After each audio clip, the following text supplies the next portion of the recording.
whole question of ball tampering is back in the news again, with the admission by the former Pakistan captain Imran Khan in a book just out that he actually tampered with a ball in a county game in 1981. Of course, it was the Pakistani tour of 1992 which brought the whole thing to a head, and it even made its way into the High Courts when Alan Lamb found himself having to defend various allegations he had made in the Daily Mirror against a writ brought by Safraz Nawaz. Now, what we can show you now is some of the vital video evidence which was actually presented to the High Court during that case. Question is, though, how big an issue is ball tampering? Is it something that the media have just blown up? Well, I first became involved, and that meant the Daily Mirror became involved, in August 1992. And this was after the drama of that afternoon when the Texaco Trophy match went into a second day, and we got a tip from, in fact, Ian Botham contacted us, but it was Ian Botham and Alan Lamb that put us onto the story. Without the media role over the last couple of years, this whole issue would have been swept under the carpet, and I think that would have been dreadfully wrong. The story need never have continued for 21 months, or maybe it should have done, because we flushed out a lot more evidence of cheating in cricket, but on that day it was badly mishandled by everyone running cricket. When I say everyone, I refer to the International Cricket Council and the Test and County Cricket Board. A lot of the problem with this whole issue, when the ball was changed here at Lord's 2 years ago now, whatever it was, a lot of the problem there was the fact that no one was prepared to admit why the ball had been changed.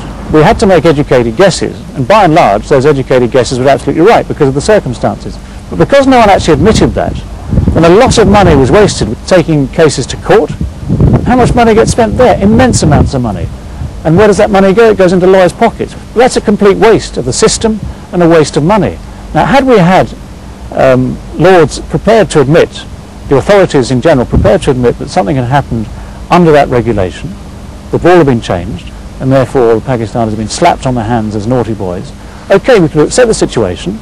We wouldn't have had to victimise anyone. We wouldn't have had to accuse anyone or suggest accusations to anyone.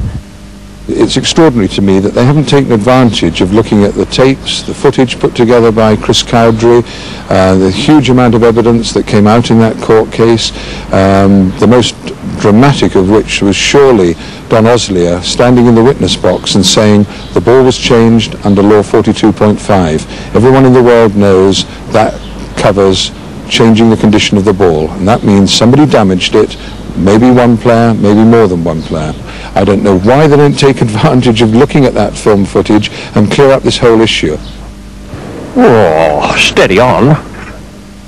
The evidence that was given in court under oath strongly points to everything that's been suggested being pretty true. I don't know if I can say that legally, but I have done now. And so you get on and you solve the problem. You don't sweep it under the carpet, you solve it. It would be good for everybody if it was just sorted out, and that would be to get Derek Murray's report and say, now we'll tell you, that afternoon the ball was changed because somebody cheated. Don't just continue covering it up. It's got more prevalent over the last few years. I think it's got far more sophisticated over the last few years. We've seen things in papers like bottle tops and things like that. Well, that long ago was outdated. There are far more sophisticated ways to interfere with the ball than the use of a bottle top. Really hard, sharp nails. You don't have to carry a bottle top then. Hard, sharp nails, opening up the quarter seam with the thumbnail and various things like that. As soon as one way has been spotted, then obviously other ways are sought after to interfere with the ball. I think picking the seam, we shouldn't condone that either. That's taking unfair advantage over the batsman at the other end. But gouging the ball is something totally different. I mean, they're totally defacing the ball. That's what we're talking about, taking chunks of leather, making holes in the ball, and it's now admitted by a number of people, including their most celebrated cricketer Imran Khan, one of their greatest cricketers to waqar Yunus, that this has gone on. And there is a vast amount of difference in defacing the ball and then deliberately hiding the evidence from the umpire. Isn't it absolutely disgraceful that they've had to resort to this? They can actually get people out without cheating, so why cheat? All we want is the offenders, the culprits in this issue, to be dealt with. It's simply that we have seen some fast bowlers in the world recently who have perfected the technique of reverse swing and who bowl absolutely magnificently under the conditions in which it works best. And so I think that's why this particular aspect of reverse swing has grabbed the headlines. It's new. It's something that not everyone understands. I don't claim to understand why it happens. I can't work it out. I wish I had known about it. I might have discreetly had a go myself. I would have been cheating if I had done, and I would have expected to have been in big trouble had I been caught. But there wouldn't be too many bowlers, I don't think, who would have known how this worked and not have tried it. I'm sure of that. Things have happened in the game that could have been finished, stamped on, if strong action had been taken immediately with regard to the tampering of the ball, and all this is 18 months ago. It had all been over and forgotten with by now. But until the authorities come out with the exact truth, and therefore people know what's happening, what's happened and what's gone on, until they do that, then I'm afraid it will just return to haunt. There have to be grave doubts about the circumstances in which Don Osley has stopped being an umpire. He could have been kept on, and it seemed he was an embarrassment to the board. So is Alan Lamb. I mean, I can think of a lot of other players that have gone under.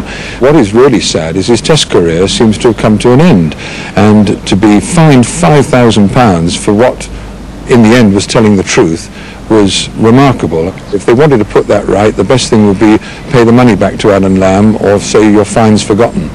Although all this evidence came from the Test series between England and Pakistan in 1992, it would be completely wrong to suggest that Pakistan are the only culprits. I've played in Leicestershire teams where the umpires have come up at an interval and said this ball has been picked, the seam has been picked, put a stop to it immediately, and we're reporting it to Lords. And people who did pick the seam knew that they were cheating when they did it. Seemed to be a bit of a hoot.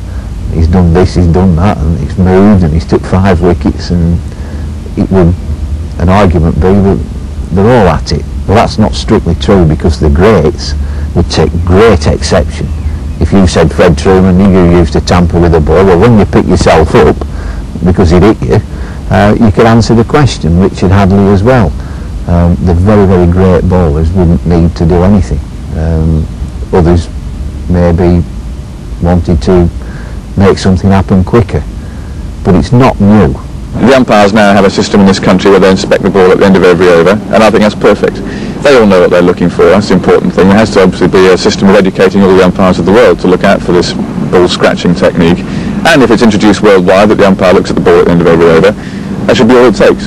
It's an issue that obviously is a very controversial one. It's been stimulated recently by the admission that Imran Khan made, but over the last year or so, in the reports that I'm seeing, no evidence of it whatsoever. And I think the players understand now that the game is to be played within the laws and the spirit of the game, and I think all over the world the players are doing the right thing.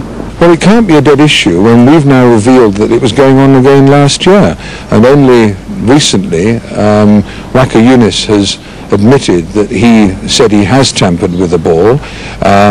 Both umpires in a match at Ilkeston last year said that the ball was damaged. Unfortunately, they failed to report it to the board, so in fairness to the board, they can only react if reports are put in, but they received balls from other games and took no action, and they do seem to be extremely wary of taking tougher action against the offenders. But it always seems to come back to the same offenders. Oh, steady on.